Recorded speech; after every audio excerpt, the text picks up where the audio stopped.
ദേവദൂതൻ അങ്ങനെ തിയേറ്ററിൽ കണ്ടു. കഴിഞ്ഞ ദിവസം കണ്ടായിരുന്നു. അതിൻ്റെ എക്സ്പീരിയൻസ് ഞാൻ വീഡിയോ ആയിട്ട് ചെയ്യുന്നില്ലെന്ന് ആദ്യം വിചാരിച്ചു. ഇന്നലെ വയനാട്ടിലെ ദുരന്തമൊക്കെ കണ്ടിട്ട് ആകെ ഒരു ഏതായാലും ഇന്ന് ദേവദൂതൻ തിയേറ്ററിൽ കണ്ട എക്സ്പീരിയൻസ് ഒന്ന് ഷെയർ ചെയ്യാം എന്ന് വിചാരിച്ചു. അപ്പോൾ സിബി മലയിൽ സംവിധാനം ചെയ്ത് 2000 റിലീസായ മോഹൻലാൽ, ജയപ്രദ, വിജയലക്ഷ്മി, ജനാർദ്ദനൻ, വിനീത് കുമാർ, മുരളി തുടങ്ങിയവർ അഭിനയിച്ച ദേവദൂതൻ എന്ന സിനിമയുടെ റീമാസ്റ്റേർഡ് 4K റീ റിലീസിനെ കുറിച്ചാണ് ഇന്ന്. ഞാനങ്ങനെ ഒരു ഭയങ്കര എക്സ്പീരിയൻസ് ഒന്നും പ്രതീക്ഷിച്ചല്ല ദേവദൂതൻ കാണാൻ പോയത്. പക്ഷെ ആദ്യം തന്നെ തിയേറ്ററിൽ മണിച്ചിത്രത്താഴിൻ്റെ ട്രെയിലർ വന്നു. ഒരു അന്യായ നൊസ്റ്റാൾജിയാണ് അത് കൊണ്ടുവന്ന് തന്നത്. എന്താ പറയുക, പെട്ടെന്ന് കുട്ടിക്കാലത്തേക്കൊക്കെ തിരിച്ചു പോയെന്ന് പറയാം. എൻ്റെയൊക്കെ ഒരു ലക്ക് എന്താണെന്ന് പറഞ്ഞാൽ, ഞാൻ വളരെ തീരെ കുട്ടിയായിരിക്കുമ്പോൾ എനിക്കൊന്നും ഓർമ്മ വെക്കുന്നതിന് മുമ്പ് മുതലേ തന്നെ തിയേറ്ററിൽ പോയി പടം കാണുന്ന പരിപാടി ആരംഭിച്ചു എന്നുള്ളതാണ്. ഞങ്ങളുടെ വീട് 2 തിയേറ്ററുകളുടെ നടുവിലായിരുന്നു. കാരണം വെച്ചാൽ ഷാൻ, മോഡേൺ എന്നീ തിയേറ്ററുകളുടെ. എന്നോട് ആദ്യം കണ്ട സിനിമ ഏതാണെന്ന് ഓർക്കുന്നുണ്ടോ ചോദിച്ചാൽ എനിക്ക് ഓർമ്മയില്ല എന്ന് തന്നെ പറയാം. ഞാൻ തീരെ കുട്ടിയായിരിക്കുമ്പോൾ തന്നെ മണിച്ചിത്രത്താഴ് കണ്ടിട്ടുണ്ട്. ഷാൻ തിയേറ്ററിൽ ചേർന്ന് കണ്ടിരുന്നത്. അങ്ങനെ മണിച്ചിത്രത്താഴിൻ്റെ ട്രെയിലർ കഴിഞ്ഞപ്പോൾ ദേവദൂതൻ്റെ സെൻസർ ബോർഡ് സർട്ടിഫിക്കറ്റ് കണ്ടു. ഒരു കംപ്ലീറ്റ് ടൈം ട്രാവൽ നടത്തിയ ഒരു ഫീലായിരുന്നു. സോ അതുമുതലുള്ള ഓർമ്മകൾ ഇങ്ങനെ ഒഴുകുകയായിരുന്നു എന്ന് പറയാം. ദേവദൂതൻ ആദ്യം റിലീസ് ആകുമ്പോൾ ഞാൻ സ്കൂളിൽ പഠിക്കുകയാണ്. ഒരു ക്രിസ്മസ് ടൈമാണ്. ഒരു മഴയുള്ള ഒരു ദിവസം കൂടിയായിരുന്നാണ് എൻ്റെ ഓർമ്മ. അപ്പോൾ അമ്മ എന്തോ ഒരു ഷർട്ട് മേടിക്കാനായിട്ട് കുറച്ച് പൈസ തന്നിരുന്നു. അപ്പോൾ ഞാനും ഒരു ഫ്രണ്ടും കൂടി ചങ്ങനാശ്ശേരിയിൽ പോയി ഇതിൻ്റെ എല്ലാം കൂടെ ദേവദൂതൻ പടവും കൂടെ കാണാമെന്ന് വിചാരിച്ചാണ് പോയത്. ഞങ്ങൾ അങ്ങനെയോ താമസിച്ചു പോയി കേട്ടോ. ചങ്ങനാശ്ശേരി അപ്സര തിയേറ്ററിലാണ് പടം ഓടുന്നത്. ഇപ്പോൾ 2 മണിക്ക് ഷോ തുടങ്ങും. പക്ഷേ ഞങ്ങളവിടെ എത്തിയപ്പോഴേക്കും 2:20 ഈ പണ്ട് മുതലേ ഇങ്ങനെ പടം തുടങ്ങി കുറച്ച് കഴിഞ്ഞാൽ അതല്ലെങ്കിൽ ഈ ടൈറ്റിൽ കാണിക്കുന്നത് കണ്ടില്ലെങ്കിൽ എന്തോ ഒരു ബുദ്ധിമുട്ടുള്ള കൂട്ടത്തിലാണ് ഞാൻ. അങ്ങനെ ഒരു മാനസിക വിഭ്രാന്തി ഉണ്ട്. സോ അന്ന് ഞാൻ ആ പടം കയറി കണ്ടില്ല. പിന്നെ എനിക്ക് എന്തോ തിയേറ്ററിൽ ആ പടം കാണാനേ പറ്റിയിട്ടില്ല എന്നുള്ളതാണ് സത്യം. ആ ഒരു ടൈമിൽ ആ ഒരു വർഷ ഗ്യാപ്പിനിടയ്ക്കാണ് ഇങ്ങനെ റിലീസ് കേന്ദ്രങ്ങളിലൊക്കെ പോയി പടം കാണുന്ന പരിപാടി ഞാൻ ആരംഭിക്കുന്നത്. അതുവരെ ഞങ്ങളുടെ വീടിനടുത്തുള്ള ഞാൻ പറഞ്ഞില്ലേ, അവിടെ BC സെൻറ്റർ എങ്ങാണ്ടാണ്, C സെൻറ്ററാണ്. സോ പടം റിലീസ് കുറച്ച് കഴിഞ്ഞിട്ട് അവിടെ പടം വരികയുള്ളൂ.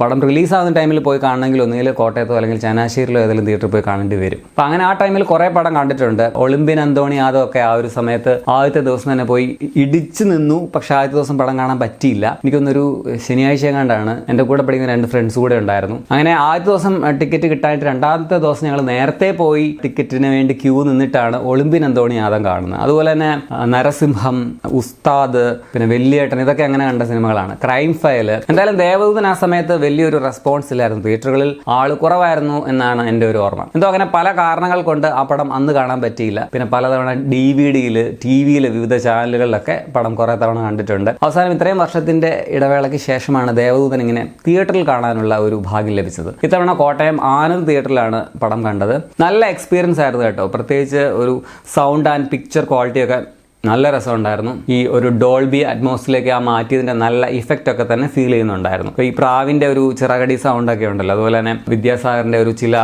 സിഗ്നേച്ചർ സ്കോറൊക്കെ പൊളിയായിരുന്നു. എനിക്ക് പടത്തെക്കുറിച്ച് പറയുമ്പോൾ ആദ്യം തന്നെ ഓർമ്മ വരുന്നത് അല്ലെങ്കിൽ ആദ്യം തന്നെ പറയാനുള്ളത് വിദ്യാസാഗറിന്റെ മ്യൂസിക്കിനെ കുറിച്ചാണ്. വിദ്യാസാഗറിന്റെ മ്യൂസിക് ഇല്ലെങ്കിൽ ഈ പടത്തെക്കുറിച്ച് ആലോചിക്കാൻ കൂടി പറ്റില്ല. ഒരു വേൾഡ് ക്ലാസ് ഐറ്റമാണ് അദ്ദേഹം ഈ പടത്തിന് വേണ്ടി ഒരുക്കി വെച്ചിട്ടുള്ളത്. ഇപ്പോൾ ബാക്ക്ഗ്രൗണ്ട് സ്കോർ ആയിട്ടാണെങ്കിലും പാട്ടുകളായിട്ടാണെങ്കിലും എല്ലാം കിടിലൻ. ആ ഒരു 7 bells ഒക്കെ എന്തൊരു സാധനമാണ്. ഒരു സോങ് എന്ന് സ്പെഷ്യലായിട്ട് എനിക്ക് എടുത്തു പറയാൻ പറ്റില്ല. എല്ലാ പാട്ടുകളും ക്ലാസിക്കാണ്. ഇപ്പോൾ എന്തരോ മഹാനുഭാവലുവിൻ്റെ ആ ഒരു സ്റ്റാർട്ടിങ്ങിൽ ഇപ്പോൾ മോഹൻലാലിൻ്റെ വിരലുകളാണ് സംഗീതം, അതുപോലും അഭിനയിക്കുന്നു എന്നൊക്കെ പറഞ്ഞു കേട്ടിട്ടുണ്ട്. അത് നമുക്ക് കൃത്യമായിട്ട് പടം കാണുമ്പോൾ മനസ്സിലാകുന്നുണ്ട്. ഇപ്പോൾ ലാലേട്ടനെ കുറിച്ച് പറയുകയാണെങ്കിൽ ഞാൻ ഓർക്കുന്ന ആ ടൈമിൽ മോഹൻലാൽ കുറച്ച് വെയിറ്റ് കുറച്ചതൊക്കെ വാർത്തയായിട്ടുണ്ടായിരുന്നു. അത് ഈ പടത്തിന് വേണ്ടിയായിരുന്നു. അപ്പോൾ ഈ പടം കാണുമ്പോൾ നിങ്ങൾക്ക് അത് മനസ്സിലാകും. അതുപോലെ തന്നെ ആ സമയത്ത് എനിക്ക് തോന്നുന്നു കാക്കക്കുയിലിലെ പാട്ട് സീൻ ചില രംഗങ്ങളൊക്കെ കണ്ടാൽ മനസ്സിലാകും. അതിലും നല്ല വണ്ണം കുറവാണ്. സോ ആ ഒരേ ടൈമിൽ ഷൂട്ട് ചെയ്തതാണ് ഈ രണ്ടും എന്നാണ് എൻ്റെ ഓർമ്മ.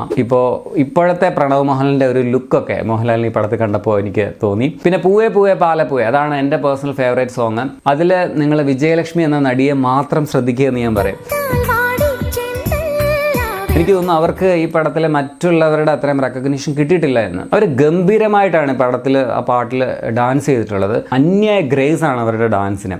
പിന്നെ ഈ പാട്ട് വരുമ്പോൾ നിങ്ങൾ അവരെ കൂടുതൽ ശ്രദ്ധിക്കാൻ ശ്രമിക്കുക. ഞാൻ ഈ പാട്ടിൽ എപ്പോഴും അവരുടെ ഡാൻസാണ് ശ്രദ്ധിക്കാറുള്ളത്. അവരുടെ കൈയുടെ മൂവ്മെൻറ്റ്സ് ഒക്കെ അപ്പാര ഭംഗിയാണ്. മലയാളത്തിൽ അവർ ആകെപ്പാടെ ഈ ഒരു ഒറ്റപ്പടത്തിൽ അഭിനയിച്ചിട്ടുള്ളൂ. ഫ്രണ്ട്സിൽ സൂര്യയുടെ നായികയായിട്ട് അഭിനയിച്ചിട്ടുണ്ട്. ആ ഒരു പാട്ടും കിടുവാണ്. അടുത്തത് എൻ ജീവനെ എന്നുള്ള പാട്ടാണ്. അതും ജാനകിയമ്മയുടെ വോയിസ് അതിങ്ങനെ തിയേറ്ററിൽ കാണാൻ ഒരു ഭയങ്കര രസമാണ്. ഇപ്പം ജയപ്രദ ഏതോ ഒരു സ്വപ്ന ലോകത്തുനിന്ന് വന്ന് അഭിനയിക്കുന്ന പോലെ നമുക്ക് ആ പടം ആ ഒരു പാട്ട് കാണുമ്പോൾ തോന്നും. ആക്ച്വലി മോഹൻലാലും ഹിന്ദി നടി രേഖയും അഭിനയിക്കുന്നെന്ന് ഒക്കെ പറഞ്ഞുകൊണ്ടാണ് പടത്തിന്റെ ആദ്യകാലത്തെ ന്യൂസ് ഒക്കെ അന്ന് വന്നിട്ടുണ്ടായിരുന്നത്. എൻ്റെ ഒരു ഫേവറേറ്റ് ആക്ട്രസ് ആണ് കേട്ടോ ഹിന്ദി നടി രേഖ, ജമിനി ഗണേശന്റെ മോള്. പുള്ളിക്കാരി മലയാളത്തിൽ വരുന്നു എന്ന് കേട്ട് അന്ന് ഭയങ്കര എക്സൈറ്റഡ് ഒക്കെ ആയിരുന്നു ഞാൻ. പക്ഷെ പിന്നീട് രേഖ മാറി ജയപ്രദ ആ റോളിലേക്ക് വന്നു. നൈസായിട്ടാണ് ജയപ്രദയും ഈ റോൾ ചെയ്തിട്ടുള്ളത്.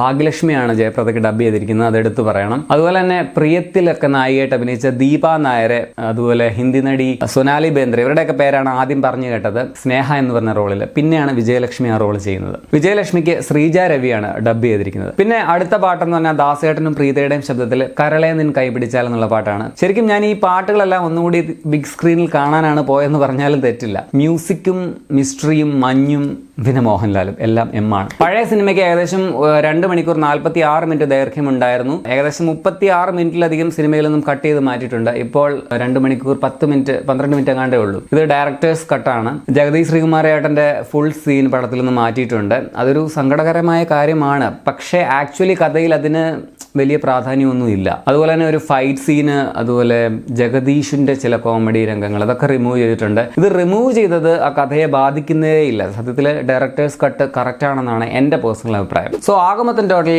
എനിക്ക് പേഴ്സണലി നല്ലൊരു എക്സ്പീരിയൻസ് ആയിരുന്നു ദേവദൂതൻ എന്ന സിനിമയുടെ റീ റിലീസ്. ഇതൊക്കെ ലൈഫിൽ ഒരിക്കൽ മാത്രം നടക്കുന്ന സംഭവങ്ങളാണ്. സോ എന്താ പറയുക, ഒരുപാട് ഓർമ്മകൾ, പഴയ ഓർമ്മകളൊക്കെ തരുന്ന ഒരു ദേവസാന്നിധ്യമായിട്ട് തിയേറ്റർ മാറുക എന്നൊക്കെ പറയുന്ന ഒരു അവസ്ഥയില്ലേ അത്. സോ നിങ്ങളും ഇത് തിയേറ്ററിൽ തന്നെ പോയി കണ്ട് എക്സ്പീരിയൻസ് ചെയ്യുക. പടത്തിന് ഇപ്പോൾ നല്ല റെസ്പോൺസ് കിട്ടുന്നുണ്ട് എന്നാണ് അറിഞ്ഞത്.